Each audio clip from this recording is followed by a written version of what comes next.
Dans cette vidéo, nous allons voir ensemble quelles sont les origines des armes du Hamas, Iran, Syrie et bien d'autres. L'armée israélienne a annoncé samedi matin qu'elle avait effectué des frappes sur 150 cibles souterraines dans le nord de Gaza au cours de la nuit précédente. Ces frappes visaient les tunnels supposés contenir de nombreuses armes de guerre. Des avions de combat ont attaqué cette nuit environ 150 cibles souterraines dans le nord de la bande de Gaza. Au cours de l'attaque, des terroristes du Hamas ont été tués et des tunnels, des sites de combat souterrains et d'autres infrastructures souterraines ont été détruites, a déclaré Tsahal sur son site internet. Ces tunnels sont utilisés par les combattants du Hamas, notamment pour stocker leurs armes. L'organisation terroriste dispose de plusieurs milliers de roquettes dans ses stocks. Dans la journée du 7 octobre 2023, les autorités israéliennes ont enregistré 2500 roquettes tirées par l'organisation terroriste. De son côté, le Hamas prétend en avoir lancé 5000. Ce jour-là, le mouvement islamiste a également utilisé des drones armés pour larguer des bombes, notamment sur les tours d'observation de l'armée israélienne situées le long de la bande de Gaza. L'unité de désarmement d'Israël a exposé l'étendue des munitions et des armes en possession de l'organisation terroriste.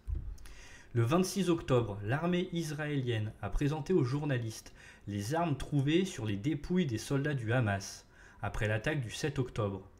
Au cours de cette visite, dans un lieu militaire qui ne peut être révélé, l'armée a présenté un arsenal comprenant plusieurs dizaines d'armes, telles que des mines, des lance-roquettes, des obus et même des drones fabriqués artisanalement.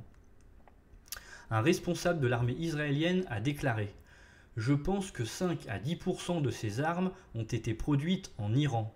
10% sont d'origine nord-coréenne, le reste a été fabriqué dans la bande de Gaza. Il convient de noter que le Hamas a développé ses propres capacités de production d'explosifs et de mines, notamment dans les tunnels souterrains de Gaza. L'approvisionnement du Hamas en armes provient de divers réseaux. De nombreuses armes lourdes viennent d'Iran, de Syrie, de Libye et d'autres pays du Moyen-Orient.